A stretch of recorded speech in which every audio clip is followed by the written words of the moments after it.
groupe Horizon et apparentés.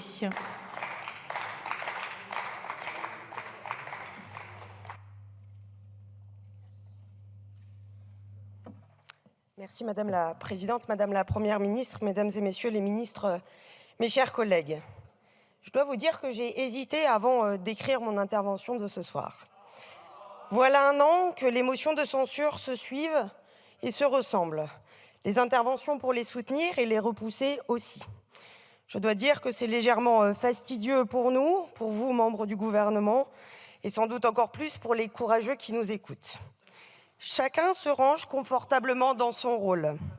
Les uns dénoncent une démocratie brutalisée, tandis que les autres témoignent de la nécessité de voir adopter tel ou tel texte, et ce soir particulièrement le projet de loi de finances.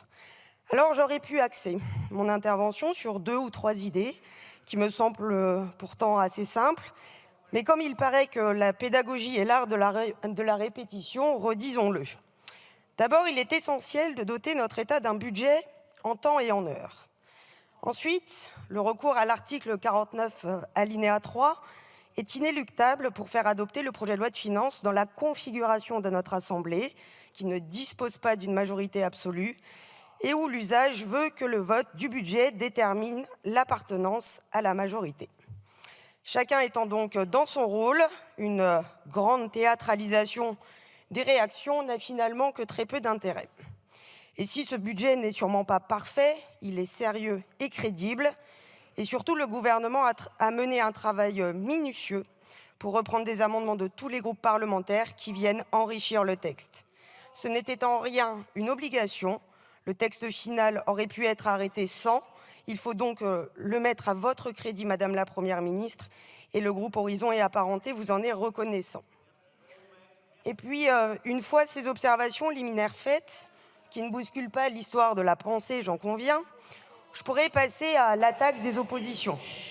Dire qu'elles n'ont pas de majorité alternative, que leurs contre-budgets sont utopiques et qu'elles sont confortablement installées dans une position de commentateur et de critique qui ne fait que très peu avancer le débat finalement.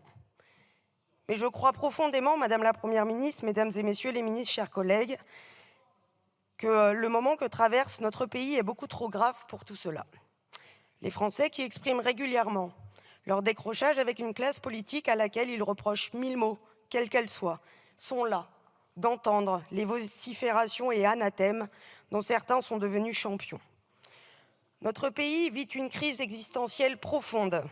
L'importation de conflits extérieurs sur notre sol n'est plus une crainte infondée. La résurgence au grand jour de l'antisémitisme et du racisme au sein de notre peuple doit nous alerter puissamment. Des lignes rouges ont été franchies ces dernières semaines par l'extrême gauche, qui fait le choix clair et assumé de jouer délibérément le jeu du chaos permanent pour des gains électoraux hypothétiques. Nous ne pouvons le tolérer. Il nous faut y opposer un discours fort. Notre rôle, notre priorité doivent être totalement axés sur la reconstruction de notre nation.